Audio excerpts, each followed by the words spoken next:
Buenas tardes, bienvenidos a una nueva actividad de la Fundación ALEM en el marco del ciclo de formación ciudadana y defensa de la democracia que estamos realizando en conjunto con la OEI. Y en esta oportunidad vamos a charlar y a reflexionar sobre un tema que para el futuro de la democracia resulta crítico y un gran interrogante en todo el mundo y particularmente en nuestro país, la Argentina, en nuestra región, América Latina. El tema es juventudes y participación política en las democracias contemporáneas. Tenemos la presencia, que le agradecemos mucho, que está desde lejos, pero presente a través de la virtualidad, con Janina Welp, a quien ahora Pablo va a presentar, y también le agradecemos que esté presente y que dé luego unas palabras de bienvenida al presidente de la Juventud Radical Nacional, Adriano Morone. Muchas gracias a ambos. Ahora le cedo la palabra a Pablo para que haga la presentación. Adelante, Pablo. Hola, buenas tardes. Sumarme a las palabras de Agustín, agradecer la presencia de todos, especialmente de Janina, que como señalaba Agustín, por diferencia horaria en este momento ella ya está de noche, así que agradecemos doblemente el esfuerzo por la participación y contarles un poco quién es Janina, que es una muy destacada especialista en temas de participación política y de democracia.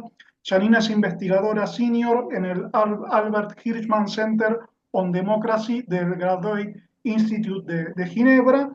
Entre 2016 y 2019 fue codirectora del Latin American Zurich Center en la Universidad de Zurich.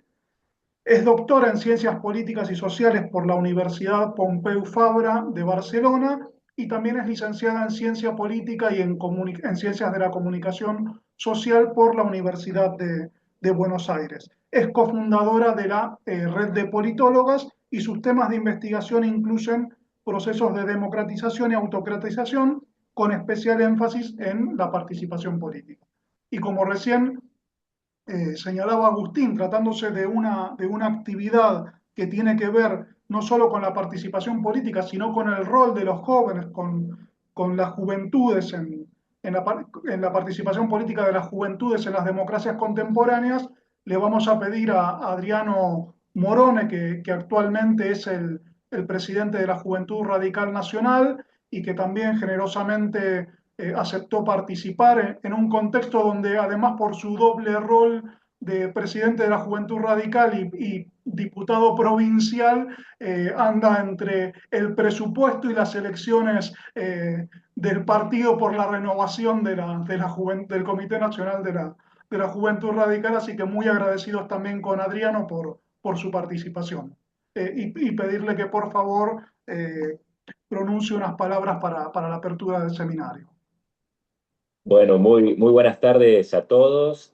Muchas gracias, Pablo, muchas gracias, Agustín, por permitirme participar, dar unas breves palabras. Felicitar a la Fundación por la elección del tema y por la expositora elegida. Me parece que sin dudas estamos en un momento en el que la participación ciudadana en general, pero de las juventudes en particular, debe ser analizada y tomada también por los partidos políticos, por gobiernos, por todos los que tenemos en una u otra forma una responsabilidad en la arena de lo público, ¿no? Creo que a nadie escapa que vivimos momentos de grandes, enormes cambios y transformaciones. La revolución digital de los últimos años y profundizada con la explosión de la inteligencia artificial creo que es tan amplia que no es solo un cambio tecnológico con todo lo que eso de por sí implica, sino un cambio que atraviesa prácticamente todas las aristas de la sociedad e incluso de la propia persona en cuanto a cómo razonamos, cómo nos relacionamos, etcétera. Por eso creo que estos cambios, este momento que estamos viviendo, genera también enormes desafíos. Y uno de esos para los que creemos y estamos convencidos del sistema democrático, creo que es revitalizar la democracia, ¿no? Creo que tenemos que ser conscientes que el sistema democrático necesita de manera indispensable, no sé si decir una actualización, pero sí ayornarlo, ¿no? Creo que es una tarea que además debemos especialmente tomar quienes formamos parte del radicalismo. Seguramente hay gente de otros partidos políticos hoy en la charla, pero sin dudas hay muchos radicales también. Y creo esto por el rol que siempre hemos tenido respecto de las instituciones y fundamentalmente con la reconstrucción del sistema democrático en la transición democrática del 83 y durante todas estas más de 4 décadas ya, ¿no? Creo que es urgente un rediseño institucional. Hoy tenemos instituciones que fueron creadas en el siglo XIX y el siglo XXI nos está pasando por arriba. Un rediseño institucional que genere desde nuevos mecanismos de participación, la incorporación de herramientas tecnológicas, dar respuesta a lo que quiere la ciudadanía y en especial los jóvenes, que en definitiva es que el Estado resuelva las cosas, que las resuelva rápido, que el Estado no le complique la vida, que haya mayor transparencia.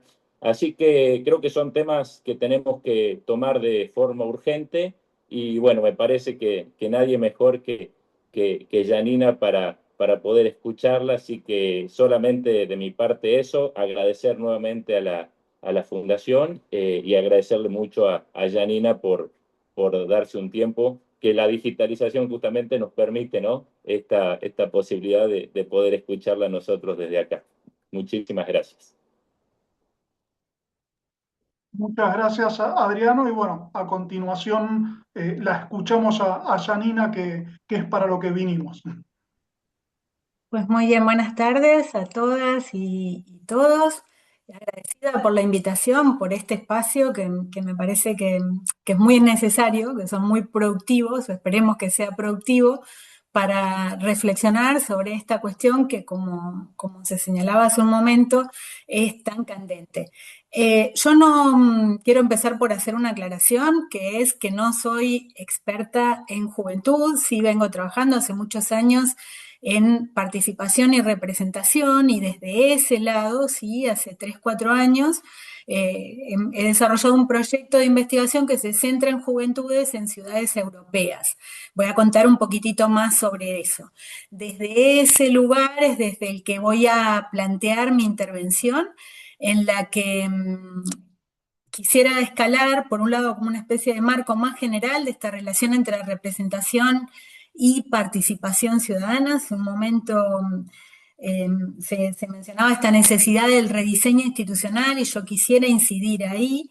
En un segundo momento quisiera entrar más al tema de la juventud y un marco también de vuelta general. Luego les voy a contar un poco de esta investigación que hemos hecho en ciudades europeas, Barcelona, París, Bolonia y Ginebra, para finalmente llegar a Argentina y más bien abrir algunas preguntas que podamos quizá explorar posteriormente en el intercambio. Bien, para empezar, como marco general, cuando se habla de juventudes, me venía a la cabeza una actividad que se hizo en el Fórum Global por la Democracia Directa en Lucerna hace un par de años, donde en un taller con gente muy joven, de 17, 18, 15 años, 20, 20 y muy pocos, se hizo el taller y la idea era expresar sentimientos de las juventudes en relación a la política. Y un grupito de jóvenes acordó poner como en la lista de las cosas negativas que estaban hartos de escuchar, la idea de que los jóvenes son el futuro, ¿no? Y yo estaba ahí, cuando escuché eso me sorprendió mucho, porque es un lugar común, ¿no? Es algo que solemos decir, los jóvenes son el futuro. Y el argumento de ellos para decir, de ellos y ellas, para decir por qué les molestaba esa frase, es porque implicaba una despolitización. Son el futuro, pero nunca están sentados a la mesa. No somos el futuro, somos el presente, estamos en el presente. Asignarnos el futuro nos despolitiza. Y por supuesto, son frases y las frases hay que tomarlas como vienen, pero en el contexto en el que ésta se estaba inscribiendo, creo que había una demanda muy clara de hay una apelación constante a nosotros, a la necesidad de que estemos, pero las formas en las que se nos involucra siempre son escasas, controladas, simbólicas, decorativas. Creo que algo de eso hay para empezar por un momento. Luego, dos elementos de contexto que quisiera señalar también es que en el discurso asociado a los jóvenes de los últimos años y a la participación política ha habido dos marcos de alguna manera prácticamente opuestos, que son, por un lado, los jóvenes como los principales activistas movilizados en torno a las demandas contra el cambio climático, una acción por el clima que podría asociarse con una agenda progresista, y por el otro lado, los jóvenes, y particularmente los varones, como los principales soportes o apoyos electorales de las expresiones políticas más cercanas a proyectos autoritarios y extremadamente conservadores. Entonces, en ese marco de tensión se inscribe, creo, la discusión sobre la participación de política de los jóvenes con, en el centro, la cuestión de que son los que más se abstienen a la hora de votar en elecciones convencionales. Eso como marco muy general. Entonces, como decía, me parece importante para poder dar un marco a la relación o a la cuestión de la participación de los jóvenes, pensar cómo la participación se vincula con la representación, ¿no? Porque a menudo, de vuelta, el discurso es un poco simplificador, lo que no quiere decir que no tenga fuerza y vigencia y realidad, pero se habla de que tienen que participar más, pero no se piensa en el marco más general que se ofrece para esta participación. Y yo creo que los contextos importan en un sentido que también es un poco un lugar común, pero a mí me gusta insistir mucho en esto, porque de hecho cada vez que analizamos contextos, los contextos importan mucho, institucionales, culturales, sociológicos, económicos, etc. Entonces, cuando pensamos la participación de los jóvenes, creo que es indispensable asociarla a esta otra dimensión que es la de la representación. La representación tiene una dimensión básica en democracias que refiere a cómo se autoriza a los gobernantes a gobernar, a acceder a ejercer ese poder desde el que gobiernan. Y entonces se reduce la representación normalmente en el discurso a la representación electoral. Si se votó a alguien, está autorizado a ejercer ese poder. Pero en realidad esa es una mirada muy simplificada de la representación. Está claro que es fundamental, o por lo menos para mí, el voto en las democracias liberales y es el fundamento de la autorización. Sin embargo, sostener la legitimidad del poder implica establecer un vínculo con la ciudadanía.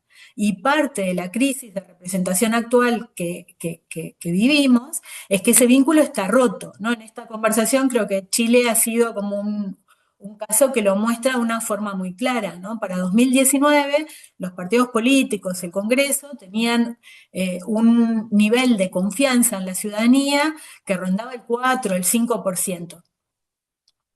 En Argentina, por el sistema institucional que tenemos, y en particular mientras estuvieron las PASO, por la combinación de polarización política, ¿no? Extremada polarización, y un sistema electoral que predominaba en la organización de dos coaliciones muy grandes, estaba bastante oculta, creo yo, la crisis de representación que había, porque el voto el porcentaje de participación, si bien era declinante, no era tan bajo, está bien, son obligatorias las elecciones en Argentina, pero aún así la penalización es muy baja, por lo tanto la abstención ahora se entiende que vaya creciendo porque no tiene mayor impacto. Creo que este sistema institucional ocultaba la debilidad del vínculo representativo.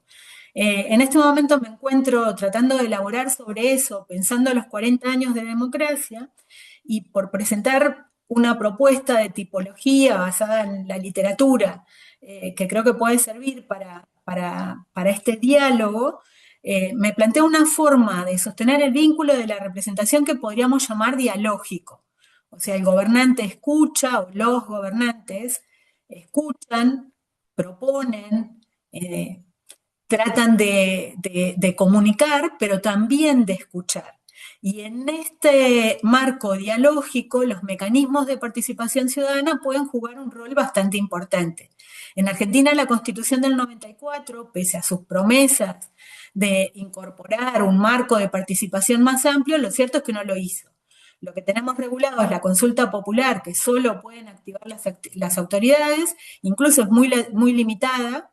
En una parte está bien, porque el presidente no puede activar una consulta vinculante, yo creo que eso está bien, o sea que sus resultados sean de obligado cumplimiento, pero tampoco el Congreso, salvo con una mayoría amplia, puede activarlo. Y la ciudadanía ni hablar.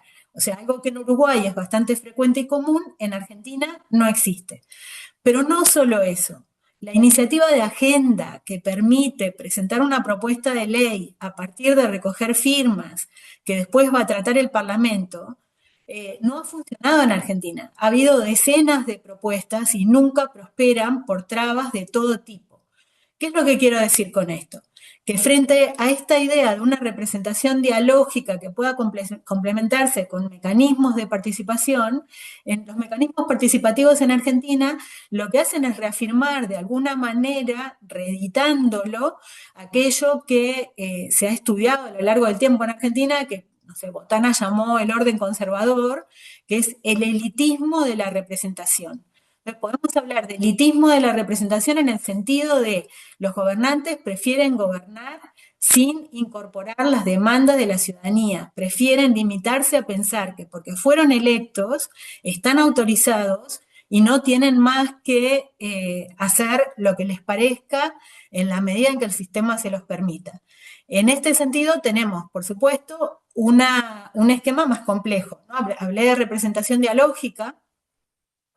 En mi lectura de los 40 y pocos años de democracia, Alfonsín es el único que intentó algo así. Diría que tibiamente, pero lo intentó y hay un marco con eso, mientras lo que predominó posteriormente fue una combinación de modelos de representación que se vinculan con lo asociativo corporativo, esto es a través de partidos, sindicatos, movimientos sociales, que es como el modelo histórico del peronismo, combinado con el populismo, ¿no? Asociativo, corporativo / populismo o guión populismo, o tecnocrático / populismo, que sería el modelo de Macri, tecnocrático populista, o incluso el de Milei, tecnocrático populista. O sea, con una idea de que la representación gira en torno, cuando hablo de populista tecnocrático, a la expertise, a un saber técnico autorizado por su saber técnico y experto. Creo que en el caso de tanto de Milei como de Macri, con todas las diferencias que pueda haber, está marcado, pero también populista, porque tratan de construir un discurso divisivo, etc. Y en el caso de las experiencias peronistas, muy anclado en sindicatos y organizaciones sociales, pero en todos los casos lo que hay es un margen muy reducido para la ciudadanía que pueda organizarse de forma autónoma. De vuelta al ejemplo de Uruguay, creo que es muy relevante en este sentido, y participar. O sea, este es el marco en el que se socializan políticamente nuestros jóvenes. Y voy a volver sobre esto más tarde, pero para mí creo que esto es fundamental. Cuando las juventudes en Argentina se incorporan a la política, saben que la política es entrar a un partido o estar en la calle, pero que no hay otros mecanismos que permitan, en un sistema democrático con buen funcionamiento, poder intervenir y ser escuchados o contribuir a una deliberación donde la política pública se pueda hacer más, que pueda dar mejores respuestas a las demandas. Es lo mismo para el resto de la ciudadanía en Argentina, pero para las juventudes lo podemos remarcar porque es el objeto de la charla, pero también porque marca unas formas de socialización en el momento actual que creo que son muy distintas de las formas de socialización de las generaciones anteriores. Podemos pensar que en los 80, en los 90, incluso en los años posteriores a la crisis del 2001, había mayor confianza en las instituciones, en los partidos, en la capacidad del sistema para dar respuestas. En cambio, quienes son más jóvenes hoy, lo que viven es una combinación de dimensiones o variables que pueden ser como más vinculadas con el contexto específico argentino, lo que mencionaba, ¿no? La crisis de representación es transversal. En Argentina tiene unas dimensiones particulares. La crisis económica argentina o lo que promete el mercado laboral a nuestros jóvenes tiene unas dimensiones muy específicas para el caso argentino. Entonces creo que todo este marco que se remite a, como decía, variables que son más globales, pero otras que son más específicas de Argentina, generan que nuestros jóvenes, que los jóvenes de la Argentina, tengan menor confianza en la política, menor confianza en el sistema en el general, pero también menores expectativas de poder integrarse al mercado de trabajo, de menores incentivos para estudiar y que el estudio y la formación pueda ser la clave para tener una buena calidad de vida. O sea, hay una crisis generalizada que refiere no solo a la política, sino también a sus expectativas vitales, a lo que les promete el mercado laboral, a lo que les promete el Estado, que creo que ha sido bastante estudiado por varias y varios colegas en Argentina, como parte de la explicación de por qué en 2023 un liderazgo de una persona que viene por fuera de los partidos con un discurso muy disruptivo, consigue llegar al poder por la enorme frustración acumulada. En ese voto, la participación joven fue muy importante, claro está que no es exclusiva y que el apoyo a Milei se ha ido mutando y se ha ido haciendo también un poco más transversal. En cualquier caso, cuando hablamos de los jóvenes y de su participación política, creo que toda esta enorme crisis, como digo, tiene que ver con formas de socialización, se mencionaba al principio también, que tienen que ver con las redes sociales, etcétera, etcétera, pero de vuelta, insisto, con variables que tienen que ver específicamente con qué es lo que les ofrece Argentina.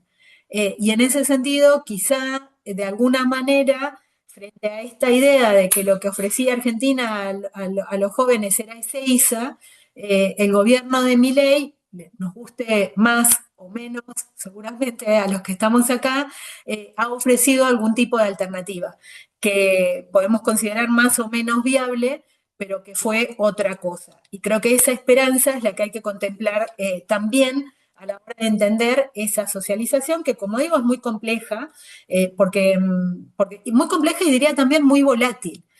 Porque este es otro dato que tenemos que tomar a la hora de pensar a los jóvenes. Y ahí un apunte que quería hacer es el de la categoría de juventud, porque es una categoría también muy especial, ¿no? Cuando hablamos de jóvenes, la definición de qué es un joven varía mucho, ha variado a lo largo del tiempo. Ahora se considera a veces juventud hasta los 34, hace varios años ningún estudio hubiera dicho que era ser joven, incluía pasada la treintena, ¿no? Creo que como mucho llegaba a los 20, a los 25. Entonces ha cambiado mucho e incluye un grupo de gente muy variada. No es lo mismo tener 15 a la hora de pensar el futuro y la política que tener 25 o tener 34. Luego es una categoría transitiva.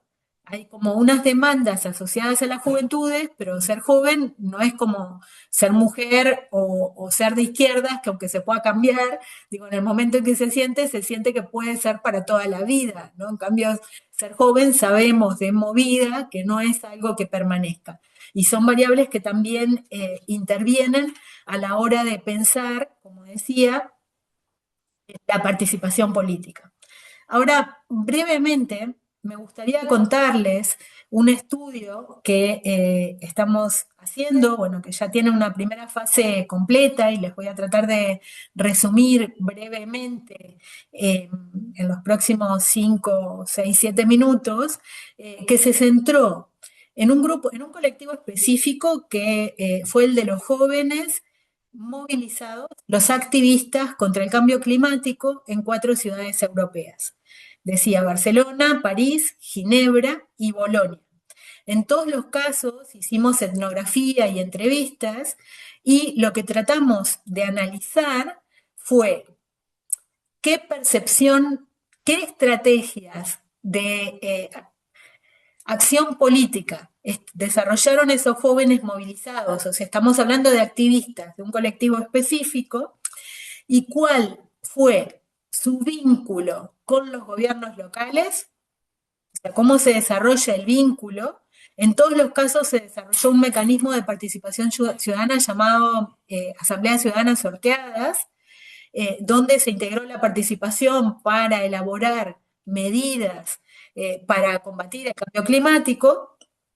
Entonces, a partir de seguir y analizar esta experiencia, posteriormente evaluamos cuál era la percepción de los jóvenes en estas 4 ciudades sobre la respuesta de los gobiernos. O sea, qué percepción tenían de si su participación había sido útil o no, y si las medidas tomadas por los gobiernos eran percibidas como satisfactorias por estos jóvenes movilizados. Elegimos estos 4 casos, y esto es importante también destacarlo, porque en cada uno de estos casos el marco institucional era diferente. Por ejemplo, en España, en el caso de la ciudad de Barcelona, lo que tenemos es una muy marcada distancia con el Estado. O sea, como una especie, se entiende, como una especie de legado del franquismo. Hay menor movilización social que en otros contextos y hay menor desconfianza frente al Estado y a la capacidad de respuesta del Estado. En el caso de París, lo que tenemos es una cultura política, y seguramente acá a todos les sonará mucho, muy asociada a la protesta, a la desobediencia, a la salida a la calle, a ejercer las demandas en ese sentido más disruptivo. En Ginebra tenemos mecanismos de democracia directa que permiten canalizar las demandas de la población a partir de recoger firmas, proponer leyes, cambios constitucionales y que entren en vigor si son votados y tener una relación bastante activa en este sentido. Y en Bolonia lo que tenemos es un entorno con una fuerte tradición sindical donde particularmente los sindicatos son muy centrales en la relación con el Estado y con las demandas de la ciudadanía. Y quisimos ver cómo operaban estos distintos contextos institucionales en este marco de movilización de los jóvenes contra el cambio climático. Para no extenderme demasiado, encontramos que en las 4 ciudades, y quizás particularmente en Barcelona y Bolonia, la acción del gobierno, esto está publicado, si a alguien le interesa, luego puedo pasarles el dato para ver los detalles, el periodo temporal y demás. No quiero ocupar demasiado tiempo para después tener espacio para el debate, con lo que me quedo en señalar los aspectos que me parecen más relevantes para nuestra conversación. Como decía, en Barcelona lo que encontramos es que el gobierno de la ciudad tomó medidas bastante rápidas y esas medidas, además fue un contexto post-pandémico el nuestro, que es otro dato importante también para pensar los jóvenes en la Argentina, se me olvidó decirlo antes, pero lo destaco ahora, en todo fue un contexto post-pandémico. En Barcelona lo que hubo fue acciones relativamente rápidas y contundentes en el marco de posibilidades del gobierno de la ciudad. Sin embargo, cuando hablábamos con los jóvenes, las entrevistas, en los focus groups y demás, las reacciones de estos eran como a mí la política institucional no me interesa, me aburre, no sé cómo funciona. Y lo mismo encontramos cuando hicimos entrevistas y tratamos de entender qué pasaba con la sindicalización, ¿no? La afiliación de jóvenes a los sindicatos es bajísima. Y cuando se les pregunta por qué, es porque no hay como un rechazo marcado a cualquier forma de involucramiento en la política que implique reuniones tediosas, informarse alrededor de leyes, comprometerse con proyectos de mediano y largo plazo. Salir a la calle es más fácil, hacer protestas es más fácil, pero es mucho más difícil esta idea de la organización. Entonces ahí hay un problema muy serio, porque lo que encontrábamos es que el gobierno había dado respuestas, pero las respuestas eran percibidas negativamente, pero por prejuicio. Entonces hay un problema de comunicación y de llegada muy seria, porque digo, no es mi intención acusar a los jóvenes de no interesarse, pero tenemos un problema estructural ahí. Y es un problema estructural que están viviendo los sindicatos también. De vuelta, centrándome en este caso en Barcelona, donde por supuesto también es problemático, porque muchos jóvenes se incorporan a trabajar en plataformas, los trabajos son inestables, por lo tanto también es difícil afiliarse a un sindicato donde hay que pagar, donde hay que tener un compromiso, cuando esto es mucho más dinámico. Y cuando el esquema que promueven las dinámicas de socialización actuales, iba a decir redes sociales, pero las redes sociales son una parte de esto, apuntan de vuelta por el éxito fácil, la salida individual, la asociación siempre de caminos que van muy en contra y que incluso desprestigian lo que hace 20, 30 o 40 años se asociaba con las formas de organización y trabajo y cooperación política que iban a promover el bienestar. Entonces ahí hay un problema, yo creo, de educación y socialización que no va solo por pensar hay que educarlos, también hay que escucharlos y entender y ver qué es lo que hay que cambiar, ¿no? Creo que hay que generar diálogos más productivos. Pero la experiencia de Barcelona era realmente muy notable en este sentido de ver esta enorme distancia que tenía mucho que ver con la comunicación y no tanto con las respuestas del gobierno. En París, de alguna manera, encontramos algo parecido y lo que vimos, para no repetir mucho toda la experiencia, es que, por ejemplo, en Barcelona, parte de los activistas se han desmovilizado. Una parte muy grande, Friday for Future y otras organizaciones medioambientalistas, no funcionan más. Y no solo no funcionan más, sino que algunos de los jóvenes que se habían involucrado tienen problemas de ansiedad porque la narrativa del cambio climático era tan extrema, no, no hay planeta B, no hay esto se hunde, que generó ansiedad climática, o sea, se llama ansiedad climática, pero generó problemas de ansiedad, de estrés en muchísimos jóvenes. Otro problema con cómo se usan las narrativas actualmente. Creo que esto lo estamos viviendo en muchos lados, ¿no? Como la polarización hace que cualquier tema o cuestión se vuelva un tema prácticamente de vida o muerte, de democracia o dictadura. Entonces, todas esas narrativas también generan un estrés muy grande que hace que quienes se movilizan se radicalicen, que es lo que pasa en París, ¿no? Está surgiendo un movimiento de desobediencia civil, ¿no? Esto recordarán quizá algunos, estos de atacar obras de arte o incluso ir escalando hacia cosas más avanzadas, tiene que ver con esto, ¿no? Con sectores, podríamos decir, grupos amplios que se desmovilizan y no quieren saber más, y grupos pequeños que se radicalizan. Algunos pasándose a la desobediencia civil y otros pasándose, por ejemplo, en Barcelona hay grupos que están tratando de generar alternativas, yéndose a vivir al campo, creando cooperativas, etcétera, que son soluciones muy locales y micro. Entonces también es problemático para pensar el futuro colectivo. Y después tenemos los casos de Bolonia y Ginebra, que son muy interesantes porque si bien hay ciertas pautas comunes, también muestran muchas diferencias. Y en los dos, el hecho de que haya por un lado instituciones, en Ginebra, esta tradición de instituciones de democracia directa, y en Bolonia, sindicatos que siguen siendo fuertes y van generando, porque los jóvenes tampoco se afilian tanto a sindicatos, pero tienen una idea y una valoración del sindicato un poco más interesante, permítaseme decir, no voy a decir que es súper positiva, pero más positiva, por ejemplo, de la que tienen de los sindicatos en Argentina los jóvenes. Creo que buena parte de la población, no solo los jóvenes, ¿no? Entonces, ahí también hay un tema. En el caso de Bolonia, los jóvenes se involucraron en el diseño de políticas con el gobierno y por lo tanto tienen mucha más información. Y su participación generó conocimiento de cómo funciona la política pública y generó acciones que quizá en Barcelona también se hicieron, pero no fueron percibidas y valoradas en tanto tales.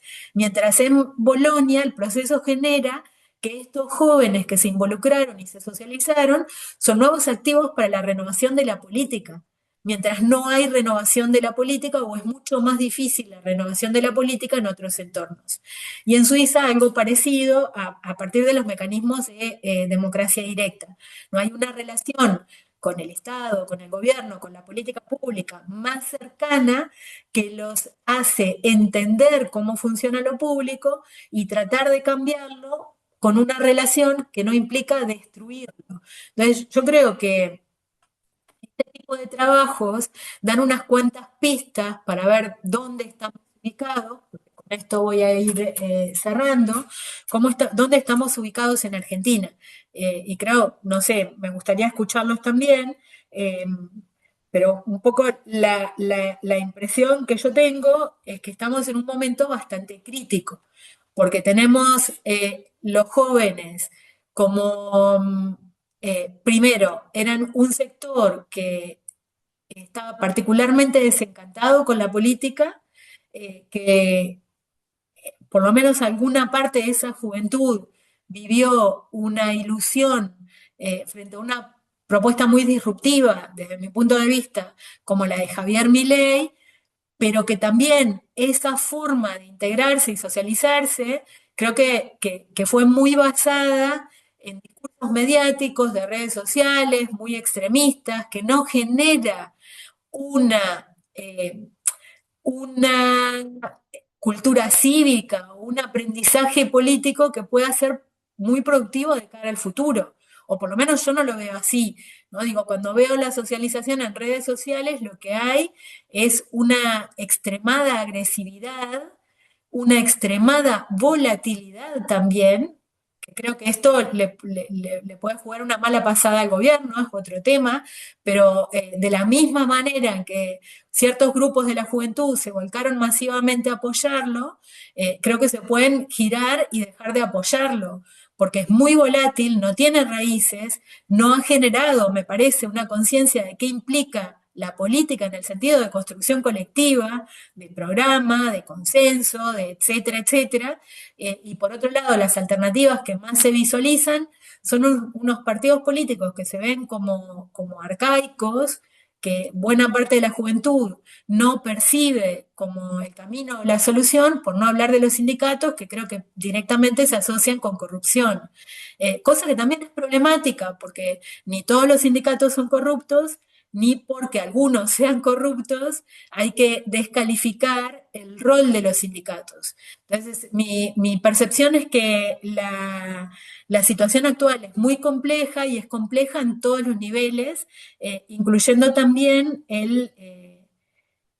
esto que decía, ¿no? La educación, la socialización, etcétera, pero incluyendo también estas brechas de género que se están observando, no solo en Argentina, también en otros países, en algunos países de forma muy extrema, que creo que también generan problemas para la política, ¿no? Pues donde tenemos una distancia cada vez más grande entre varones y mujeres en su percepción de expectativas vitales, la política pública, la mujer, los derechos, las libertades, que también me parece muy problemática. Así que, bueno, una cosa buena también que quiero mencionar que tenemos es que creo que hay una cantidad interesante de nuevos estudios que están dando cuenta desde distintos puntos de vista, etnográficos y demás, de cómo funciona, ¿no? Digo, puedo destacar quizá en particular el trabajo de Malina Vázquez y Carolina Spataro, por ejemplo, sobre las feministas libertarias, que creo que aporta mucho para entender fuera de los lugares comunes, porque también el trabajo de Pablo Semán, de tantos otros, por qué algunos jóvenes se instalan en estos grupos. Quizá necesitamos más conocimiento sobre los que no se movilizan, sobre los que están tan despolitizados como para poder trabajar un poco más sobre estas rutas de socialización. Yo creo que podría comentar un montón de cosas más, pero prefiero dejarlo para que nos quede tiempo también para el intercambio. Muchas gracias, Janina, por hacer una presentación tan rica. Y si les parece, abrimos un espacio para preguntas. Van marcando, ahí ya Liliana, que está presente en la sala, levantó la mano, así que le vamos a dar la palabra a ella para que abra esta rueda de preguntas.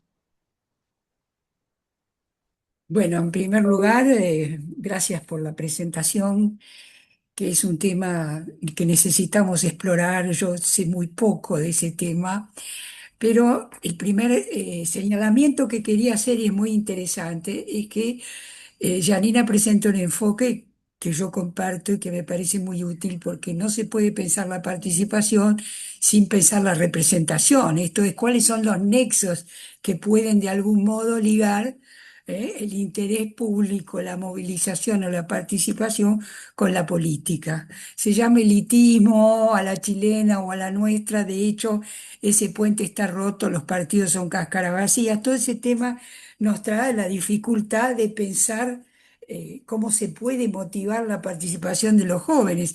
Yo, en realidad, tratando de entender el fenómeno Milei y pensando, por ejemplo, comparativamente con Chile. En Chile tuvimos ese famoso estallido, y ese estallido tenía que ver con el éxito de un modelo que había fijado progreso, pero techo de cristal, y entonces los jóvenes salían a protestar.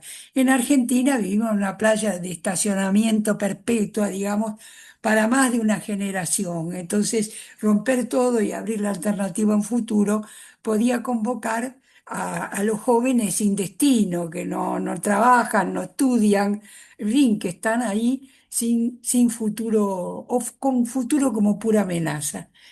Y esto me pareció que está ligado a que acá no hay un estallido, hubo una convocatoria, y con los medios que ella señala, las redes, esta especie de guerreros virtuales que pueden cambiar de tribu, pero que solo, digamos, están en la guerra virtual. eh, es difícil de comprender el mundo que vivimos, donde nosotros pensábamos la democracia como surgió con la sociedad industrial, con partidos, con clases que eran representables. Ahora los representados no son representables, son volátiles, son monotemáticos, los partidos no son nexos, a lo sumo son grupos que están en el gobierno. Entonces, lo que yo desconcertada estoy es reconociendo todas las caveats del planteo, la necesidad de ver los contextos, la socialización, el descubrimiento del sesgo, que varones son más proclives a las orientaciones pro derecha. Es decir, estamos todos tratando de ver un panorama que todavía yo no lo veo cómo articular, lo veo más descriptivo que analítico. Es decir, me pasa, como decía Dagendorf, uno ve las manzanas caer, pero no se le ocurre la ley de gravedad. Es decir, me resulta difícil comparar con Bolonia o con Barcelona por esta idea argentina de jóvenes que no tienen futuro, país estancado por décadas, y generaciones que ni trabajan ni estudian. Entonces, es como un paquete singular la Argentina, cada vez es menos violenta. No hemos tenido estallidos con protagonismo de jóvenes, como sí la región, digamos que es bastante estable a pesar de sus desastres económicos.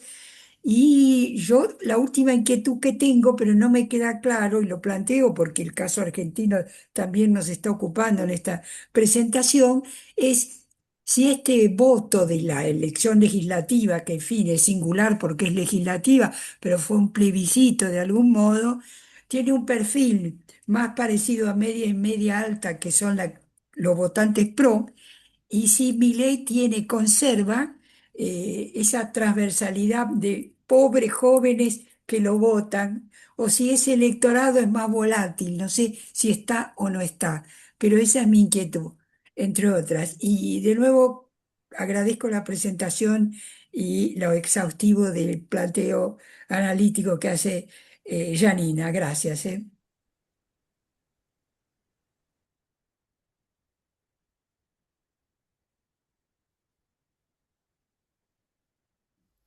Janina, ¿querés contestar? Sí. Dale.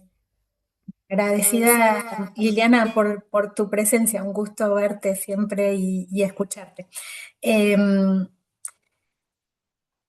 sí, mi intención al poner en el marco de Bolonia, Barcelona, París y Ginebra, era, creo que va en la línea un poco de lo que comentabas, ¿no? Pensar cómo los marcos, porque tengo la impresión de que últimamente en la agenda pública, el debate mediático, domina la búsqueda de dinámicas globales, ¿no? El fascismo avanza en el mundo, las extremas derechas avanzan en el mundo. Un poco, por sintetizarlo muy rápidamente, la fascinación que produce el libro de Empoli, el primero y el segundo, ¿no?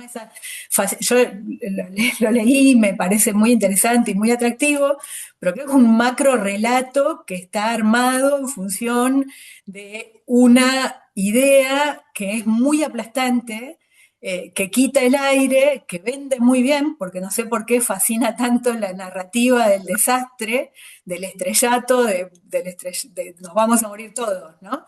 Y me parece que quizá el segundo libro, el último libro no lo he mirado tanto, pero el anterior, el de Los Ingenieros del Caos, hay mucho cherry picking, ¿no? Hay selección de 10 casos que prueban un argumento y si analizas 2 o 3 de esos casos, en realidad tuvieron sentidos completamente diferentes de los que son su argumento principal en el libro.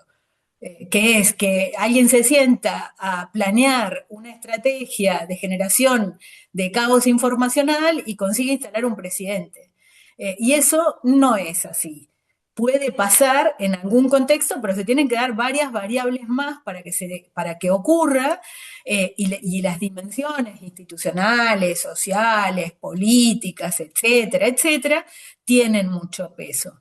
Entonces, esta era la cuestión que quería resaltar. ¿No? En el mismo sentido, se habla de que hay brechas de género entre varones y mujeres. Hay lugares como Corea donde es brutal y hay algún estudio que da cuenta muy bien de por qué es tan brutal.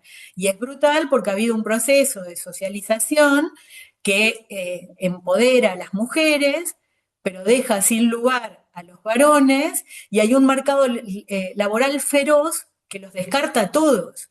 Entonces, en esa situación de un mercado laboral que los deja fuera, hay una reacción doble de los varones contra el mercado laboral y contra las mujeres.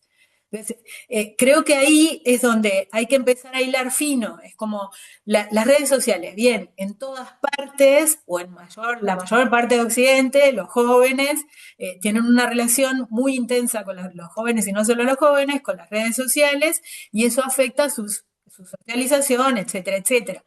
Pero no es lo mismo lugares del interior de Argentina, donde después la gente sale a la calle y juega al fútbol, que lugares de Buenos Aires, donde la gente está todo el día con las redes y solo socializa a través de redes y no hay contacto físico. Entonces, todo eso importa, y importa mucho. Entonces, yo ahí coincido, Liliana, con lo que decías de la oferta que hay para los jóvenes argentinos, que creo que es doblemente dramática, porque por un lado tenemos estos datos de los mercados, del mercado laboral, de la educación, que son muy contundentes, pero por otro lado hay una narrativa también, que es muy aplastante. Hace años que tenemos una narrativa muy aplastante, o una narrativa aplastante o una narrativa mágica, ¿no? Sea eh, acá, no sé, sea una narrativa mágica de ciertos sectores de la izquierda que creen que se puede hacer lo que sea con el Estado y se va a resolver, o una narrativa mágica de Milei creyendo que cortando ministerios se van a resolver los problemas de la Argentina, ¿no? Entonces, esta es la tensión, creo, en la que estamos teniendo esta charla sobre cuál es el lugar de los jóvenes. Yo no tengo datos pormenorizados para responder a la pregunta sobre el votante de Milei. Por lo que he visto, sí ha habido este trasvase que mencionabas, ¿no? El voto se parece mucho más al voto que ha tenido el PRO que en etapa, en el momento, que en la primera elección. Ahora me gustaría ver mejor qué ha pasado en las provincias, y ahí las provincias tienen mundos bastante distintos, ¿no? La dinámica, yo soy de Entre Ríos. En Entre Ríos el pro, los radicales, los socialistas, o sea, todos iban con la Libertad Avanza. Entonces ahí era una situación. Y no sé muy bien qué ha pasado con el voto joven. En otras ha sido bastante distinto. Ahí habría que ver, no puedo dar una respuesta, pero sí que tengo esta impresión de que por los datos que he visto, ya ha habido cierto cambio que va marcando esta expectativa que mencionaba antes de que va a ser muy volátil esta adhesión de los jóvenes a mi ley también, o podría llegar a ser muy volátil. Janina, me gustaría hacerte una pregunta. Hace un rato vos mencionaste los mecanismos de participación o de democracia semidirecta que se incorporaron con la reforma del 94 y que básicamente no han sido utilizados comparando, diferenciando con Uruguay. Eh, Teniendo en cuenta que los jóvenes tal vez son el nicho de la población que más utiliza las nuevas tecnologías. Digamos, ¿crees que hay, digamos, que se podría hacer en materia de política pública para eh, generar mecanismos de participación ciudadana utilizando las nuevas tecnologías? Digamos, ¿crees que por ahí hay, digamos, algo que no se está haciendo en Argentina y que se podría hacer? Mira, Pablo, eso es una cuestión que generó muchas expectativas, diría, hace como 20 años, cuando hubo una oleada de participación digital, la expectativa de la democracia electrónica, y se hicieron muchísimas iniciativas a nivel europeo. Ciudad de Buenos Aires también ha hecho iniciativas de este tipo. Y lo cierto es que no ha conseguido incrementar mucho la participación. Y ahí la reflexión que haría, basada ahí en estudios bien concretos de estas iniciativas, es que el problema es de fondo, otra vez, volvemos a la cuestión representación-participación. O sea, si se genera un espacio participativo, pero no se sabe qué va a pasar, ¿no? Si no se sabe qué va a pasar con lo que se debata, si no se sabe qué, ¿por qué van a participar? Porque los venga un político a convocar, porque los venga... Ciudad de Buenos Aires ha tenido varias iniciativas de estas y no han funcionado muy bien. Alguna funcionó un poquito mejor, pero en general ha sido limitado. Entonces yo creo que la tecnología puede ayudar. Lo que quiero decir no es que la tecnología no sirve, sino que lo que hay que pensar es la política. Y después pensamos los mecanismos ideales para hacer una cosa u otra, ¿no? Ahora, y esto ha sido un clásico. Yo llevo mucho tiempo investigando sobre mecanismos de participación ciudadana en general, no solo mecanismos de democracia directa. Y a esta altura, ¿no? Me hago grande y es como ver de vuelta la misma historia. Cuando empezaron los presupuestos participativos, había una expectativa de que el presupuesto participativo iba a cambiar la democracia radicalmente.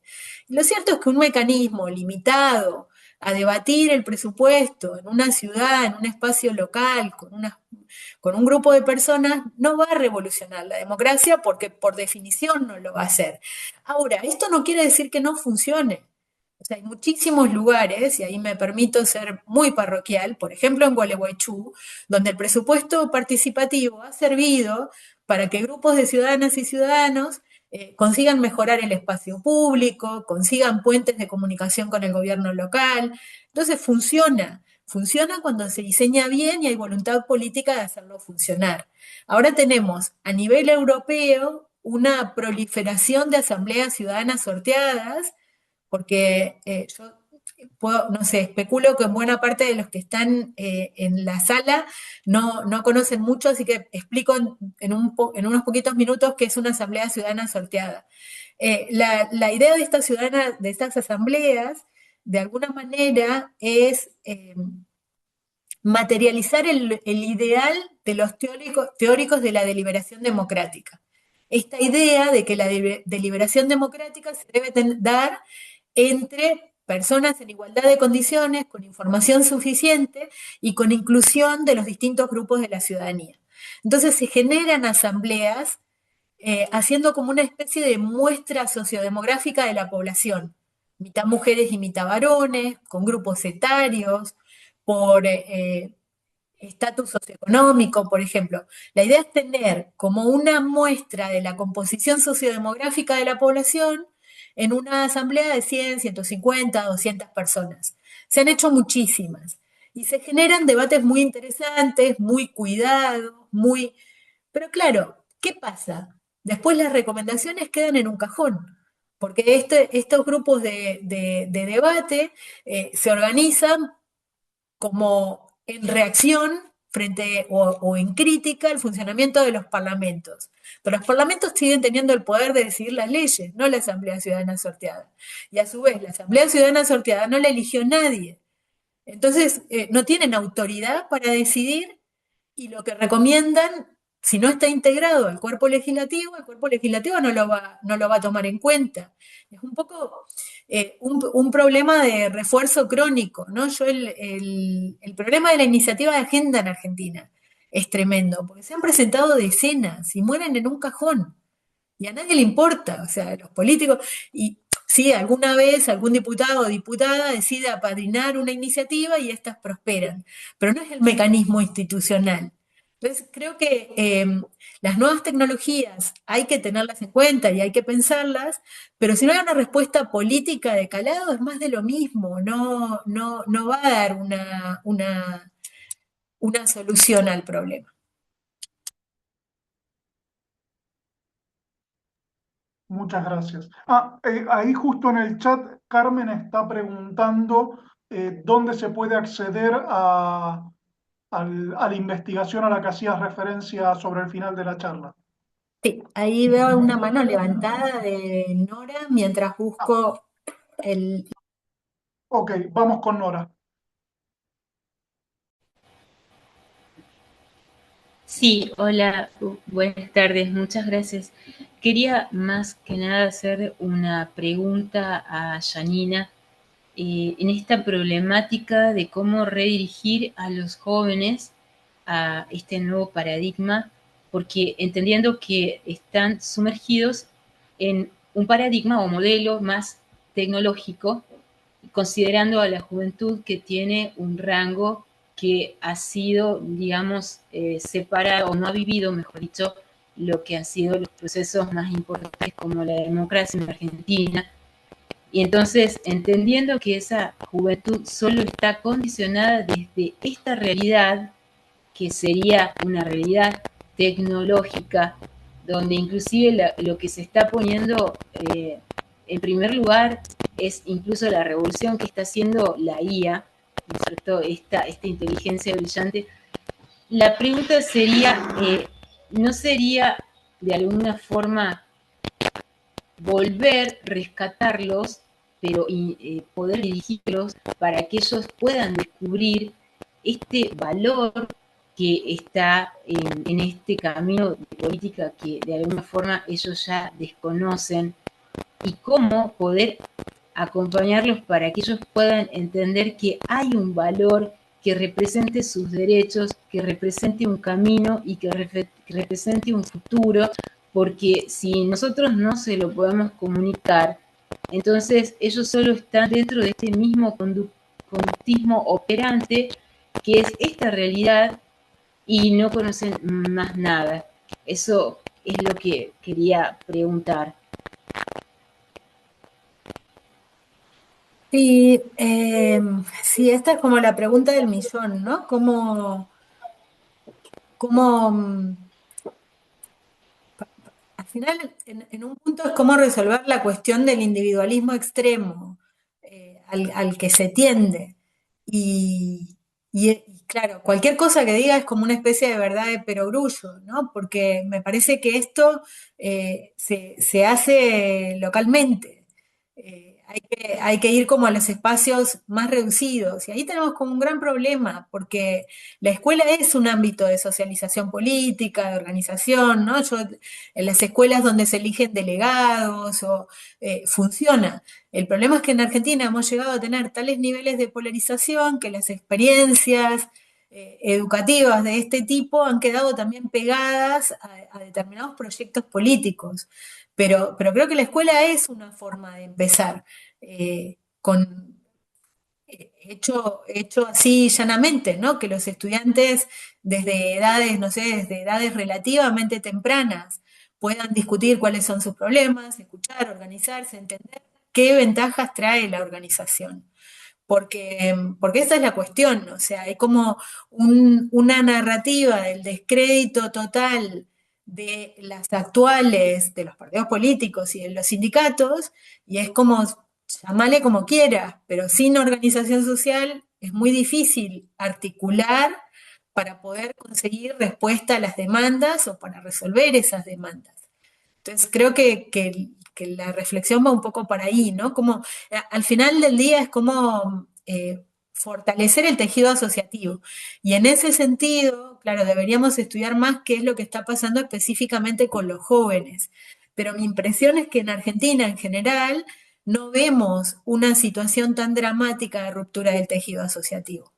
A mí me parece que el Chile de 2019 a nivel de tejido asociativo estaba bastante peor que incluso que la Argentina actual. Esto requiere de un análisis más detallado, ¿no? Quienes sean más de ciencias sociales, de ciencia política o de sociología, esto es lo que Putnam y otros denominan capital social, ¿no? La articulación en una sociedad. Y mi impresión es que en Argentina no es, por ejemplo, lo que ocurre en muchos lugares o en muchos sectores de la sociedad en Estados Unidos. O incluso si vamos a ver otras dimensiones como la entrada de la iglesia y particularmente de las neopentecostales a la política, que también traen discursos muy mesiánicos y demás, tampoco me parece, habiendo una entrada en Argentina también, creo que no tiene nada que ver con lo que pasa en Brasil, o sea, hay varias dimensiones donde la situación en Argentina creo que es bastante menos negativa de lo que se podría observar comparando con otros lados. Liliana mencionaba antes la cuestión de la violencia también, que nos saca un poquito del tema, pero también para ponerlo en sentido positivo, ¿no? Los niveles de violencia han ido creciendo, son preocupantes, hay algo que atender, pero creo que son bastante menores que los que ha vivido Ecuador y otros lugares de América Latina en los últimos tiempos. Entonces creo que hay una base para construir, no me parece que estemos en tierra arrasada y la situación sea así como inevitablemente dramática. Bien.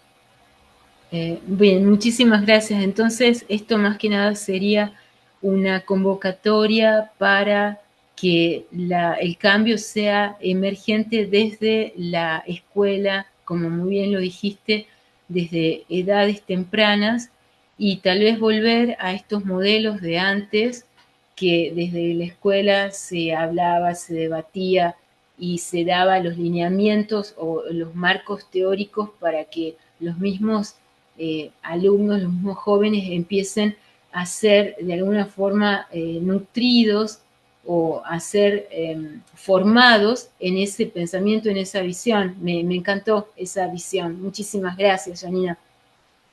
Gracias. Sí, exactamente. Y en esta cuestión de entender la política, pero por fuera de la dimensión partidaria, ¿no? Que creo que esa es la parte que sería muy problemática en la escuela. Y en cambio sí asociada, bueno, cuando pensamos el bien común, estamos pensando en política, ¿no? Y creo que eso es productivo. Bueno, excelente, muchas gracias. Ha sido me parece a mí una charla y un debate y reflexiones posteriores súper, súper ricos. Janina, muchas gracias y a todos muchas gracias por estar y por la participación. Nosotros que somos parte de un partido político y que un partido político que está conmocionado y en crisis por la nueva realidad política que emergió en agosto del 2023.